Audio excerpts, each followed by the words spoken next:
Hello, and thank you for visiting our channel Horror Stories Before Sleep.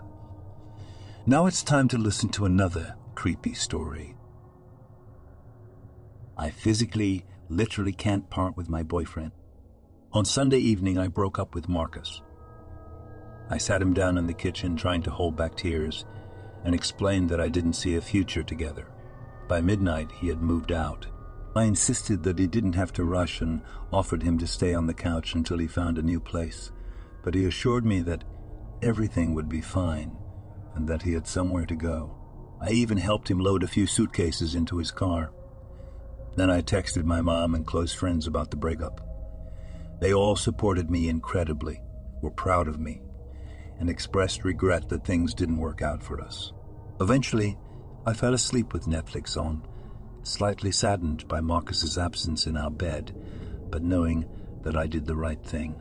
The next morning, noise in the kitchen woke me up. I thought Marcus had come back with something he forgot. But as soon as I opened the bedroom door, the smell of pancakes hit my nose. Oh God! Does he want to try to convince me to change my mind? But Marcus came back. His posters were back in their usual places on the walls. His coat was hanging on the rack and his shoes were by the front door.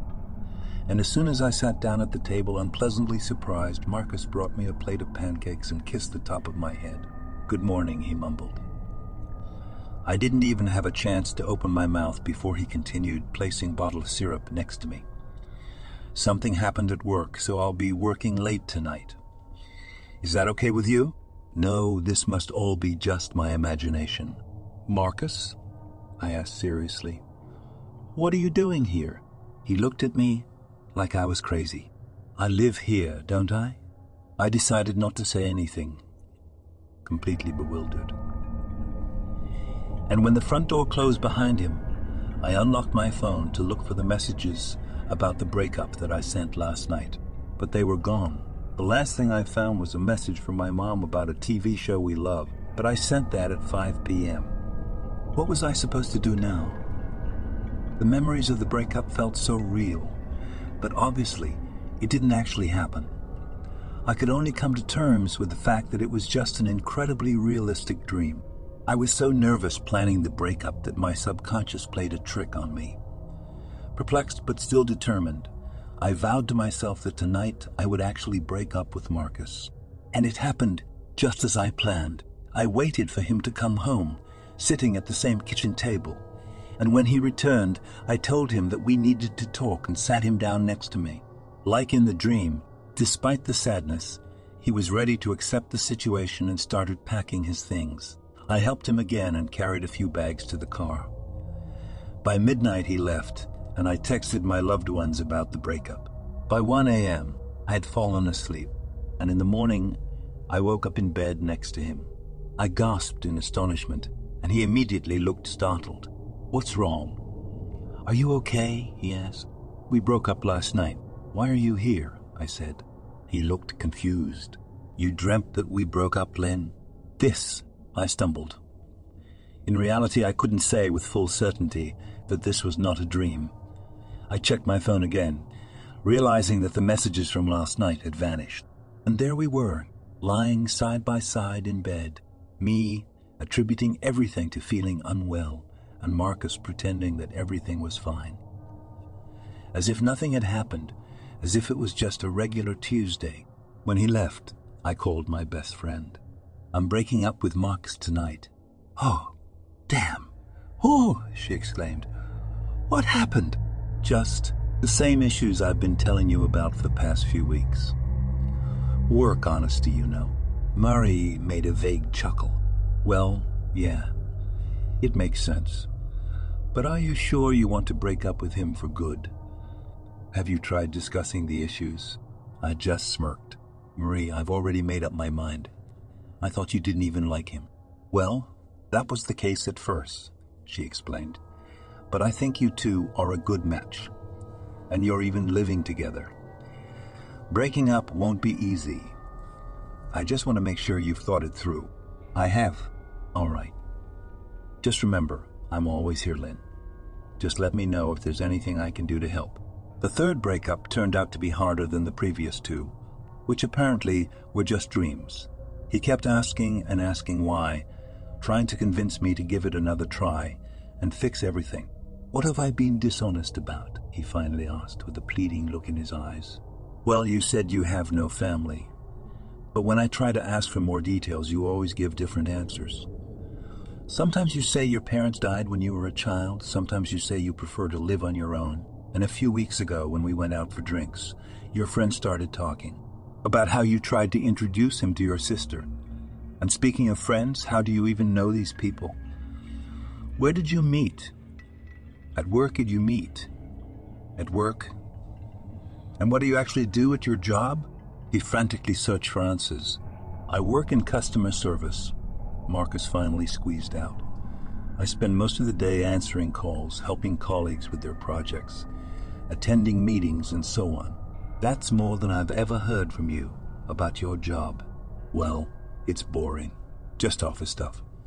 I didn't think you'd be interested in hearing about that. I thought you liked my mystery. I used to. But there's no place for mysteries in a serious relationship. I need someone I can rely on. And I'm sorry, Marcus, but I don't think that's you." I helped him carry the bags. I called Marie. I even cried, feeling relieved, confident that this time it was truly over. I knew it wasn't a dream. I simply couldn't have come up with those answers for Marcus on my own. "Damn," she burst into laughter when I reached the part about his job. "It sounds so unbelievably ridiculous. It's absurd," she blurted out between fits of laughter. "It's like a 5-year-old describing an office job. He'll never tell the truth, right?" It was hard not to agree. I made the right choice by breaking up with him. Within minutes, I sent messages to my mom, a few friends, and even updated my social media status to let strangers know about the breakup with Marcus. The sound of running water, singing. I woke up realizing Marcus was in the shower. His side of the bed was still slightly warm. The blanket was tossed aside. I went through the entire apartment, checked every corner, and of course all his belongings were exactly where they were supposed to be, as if he had never left. In a panic, I called Marie, finally accepting the fact that something was seriously wrong here. "Marie, do you remember our conversation yesterday?" She hesitated. "Do you mean last weekend when you called me about the earrings?" "No, I mean yesterday," I said, hoping my disappointment wasn't too noticeable in my voice. "About Marcus." "What about him? Are you guys okay? Did you have a fight?" "I'm sorry, Lynn. I don't check my phone often, so if you left a message, I haven't listened to it yet." I was on the verge of despair. "I didn't leave a message. We talked. Like, really talked. I told you things and you responded. I told you I was planning to break up with Marcus. And later I called again to tell you how it went." "You're breaking up with Marcus?" Marie exclaimed, concerned. "Why?" I hung up. By the time Marcus got out of the shower, I was already waiting for him at the kitchen table. He smiled, but noticed my unhappy expression and approached to sit down. "Are you okay?" he asked softly, reaching out his hand, seemingly wanting to comfort me, but I recoiled. "We need to break up." He looked hurt. "Why all of a sudden?" "I've been thinking about it for a long time, and I just don't see a future together. I want you to leave." He nodded solemnly. His genuinely saddened expression even made me briefly doubt my decision. "I understand. How soon do I need to move out?" I softened. "Don't rush. I'll wait as long as it takes. You can sleep on the couch until you find a place." "Thank you, Lynn. I appreciate that. If it's not too much to ask, could you explain to me why? What do you think is the reason we're not right for each other?" I had rehearsed my speech enough times. "I feel like I barely know you. We've been dating for 8 months now, and you're incredibly handsome and charming. Don't get me wrong. I've never agreed to live with anyone. I've never agreed to live with anyone before spending at least a year in a relationship. You hide your job, your friends, and your family. I know your interests, and we talk a lot. But I can't describe who you are. When people ask about you, all I can say is that you're tall, funny, and sweet. But that's it. If I barely know you after 8 months, then what's the point of all this, Marcus? He paused for a moment. What qualities would you like to find in me? My face contorted with confusion as he continued. What kind of guy are you looking for? Because obviously, I'm not that guy. I don't know, Marcus, I said, shaking my head. Someone who talks about their life. Someone who is open with me. I can change. I don't want that, I interrupted him. The decision has been made. I'm sorry. I enjoyed being with you, and I hope you find someone special. But it's not me, okay? There was a moment of silence. Okay, and then he went to work. I texted Marie that we had broken up, ignoring all her messages filled with concern about me and my imaginary call. Marcus came back home in the evening. I helped him pack his things and sent him on his way. Then I made myself a triple espresso. I had no intention of sleeping that night. I wanted to see the sunrise on Thursday morning, alone, without Marcus. I didn't understand what was happening, but I knew for sure that he always appeared while I slept. Maybe if I didn't sleep, he would disappear forever. The clock struck 3. I blinked for just a second, and when I opened my eyes again, he was lying next to me in bed, fast asleep. I screamed at his sudden appearance, but it didn't wake him. He didn't even stir. Marcus, whom I love so much. Marcus, whom I broke up with every day this week. While he slept, I couldn't do anything. So I simply lay there and resigned myself to it. In the morning, I decided not to waste any time. His alarm went off at 8, and as soon as I woke up, I took immediate action. Marcus, we need to talk. Babe, slow down. I barely opened my eyes. He said, sleepily, pulling me closer and caressing my head. Despite everything, his gentle and warm embrace. Damn, he was truly incredibly attractive.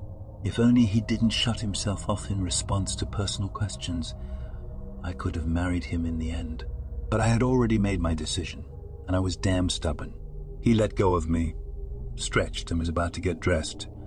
But I stopped him. Marcus, wait, we need to talk before you go. He turned around and smiled at me, radiating love. Of course. What do you want to talk about? I think we need to... Oh, babe, I've been meaning to ask. There's a big charity event at work next week, an official dinner.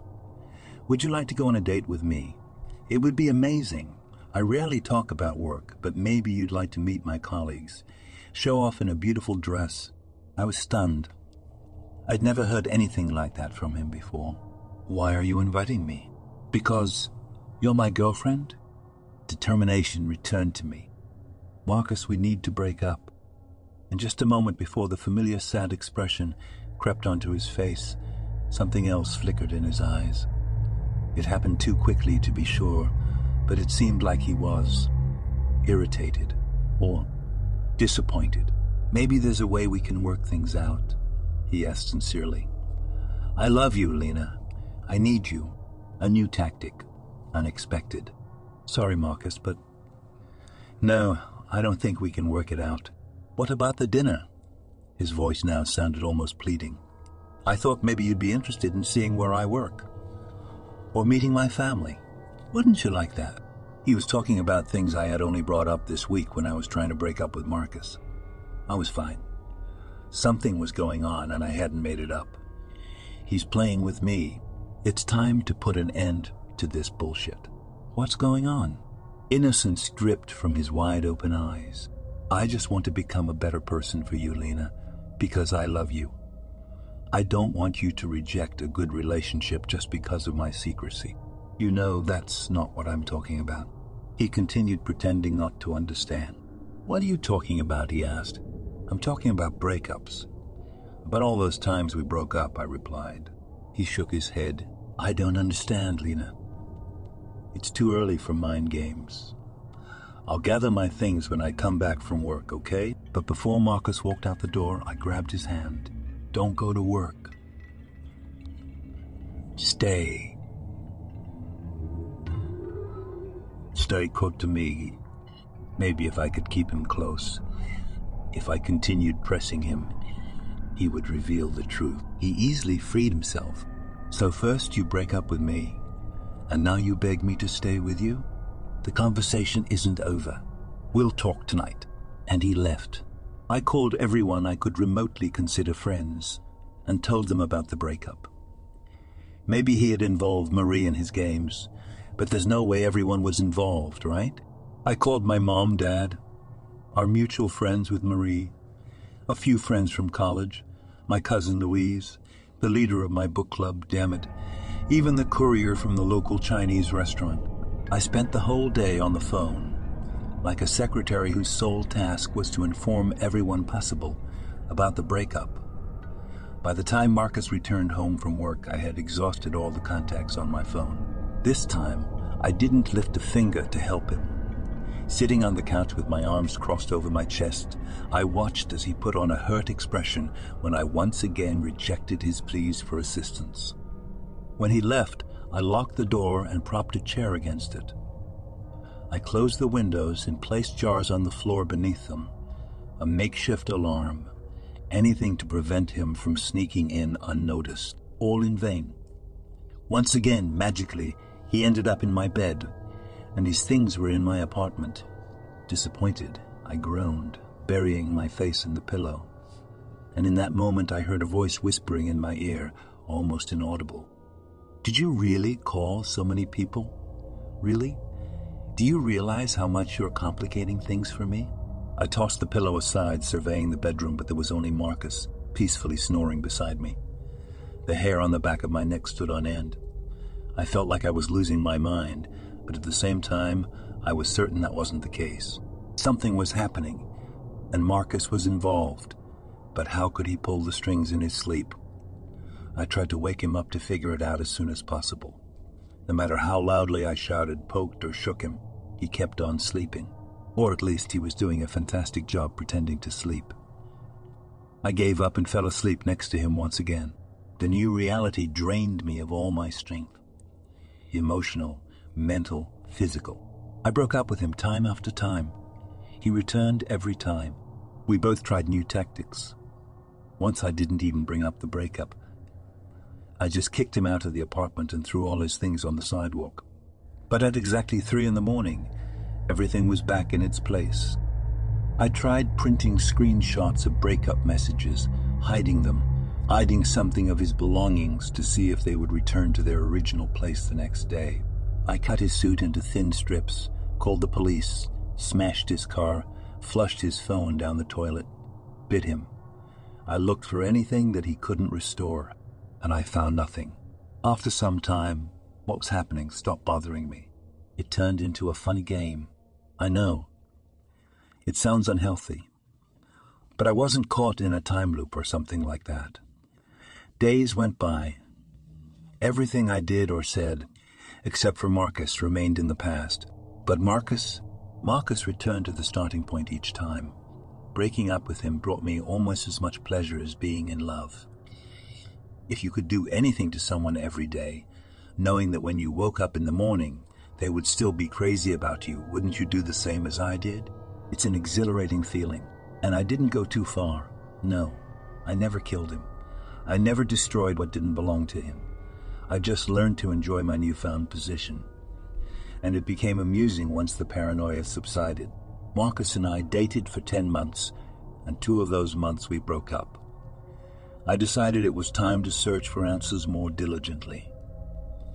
I thought it would be easier to get to him now than in the early days when I still played along with his reboots. Instead of insisting in the morning that we broke up yesterday, I allowed him to take care of me, to kiss me. And then, as if it were the first time, I said we needed to break up. He reacted differently each time, dropping hints for me. It was like a game. Sometimes, when everything was going really well, I wouldn't break up with Marcus until late at night, so there would be only a few hours left before he returned to bed. That night, I didn't fall asleep until 3. I liked being awake during his reboots if I wasn't too exhausted from yet another heavy breakup. Sometimes, at 2:59, I closed my eyes and started counting backward trying to gauge if my sense of time was accurate enough to open my eyes exactly at 3 in the night. Exactly when Marcus' body materializes next to me. And there he was again. Gently stroking his head, I whispered, "Why is it always 3? The sleeping body remains silent. What's so special about 3 o'clock in the morning?" I tried a different approach. "Come on, Marcus. Talk to me. I thought we've been having fun for the past couple of months." He snorted. It could be taken as a sleepy muttering, but it sounded more like a stifled laugh. I wasn't going to miss this opportunity. "Oh, you think this is funny? You don't like our new rituals?" Finally, he turned to me and opened his eyes. "I've been in relationships worse than this." Now, it was my turn to laugh. "That's hard to believe." There was a pause. I continued stroking his hair. "Who are you really?" I asked. "I'm your boyfriend," he smiled. "Yeah, but I mean, who are you really?" He pondered for a moment. "A person who desires to be with you so much that he's willing to go to great lengths for it." "But why? What's so special about me?" Marcus remained silent for a while, contemplating, and then sighed. "Well, I can always erase your memory later." "So you did that with my friends too?" I tilted my head. Marcus nodded. "You're special, Lena. You're very precious to me. You're different from other people. You know that, right? You're stubborn, but I'm even more stubborn. You didn't let my games drive you crazy. You didn't let my games drive you crazy. You hardly doubted yourself. You realized that you could do anything to me, and by the next day, everything would be fine. You studied me. Honestly, I'm impressed. And it's fair. I studied you too, to make sure you were who you seemed to be." I swallowed nervously. He had never said anything like this before. "And who am I really?" I asked. "It's hard to explain. My job, my real job, Lena, is to devour. Not people. Don't look at me like that. Energy, it sustains me. And you have a special allure. You're irresistible to beings like me, exquisite, nourishing, and very rare. That's why I kept you away from my family. Perhaps they would want to claim you for themselves, but you're solely mine, for your entire natural life. I would say as long as I'm around, but clearly you can't get rid of me. I like you too much. You're my bread and circuses. You keep me on edge. I never suspected that humans were capable of this." My heart pounded in my throat. "So, you're a demon?" "That's the human way to put it," Marcus chuckled.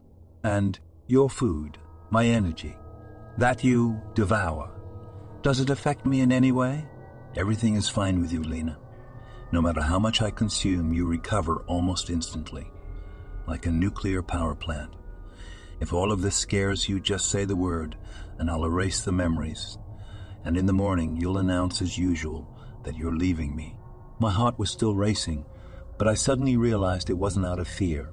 It was out of excitement. "I'm not afraid," I said. "Are you sure?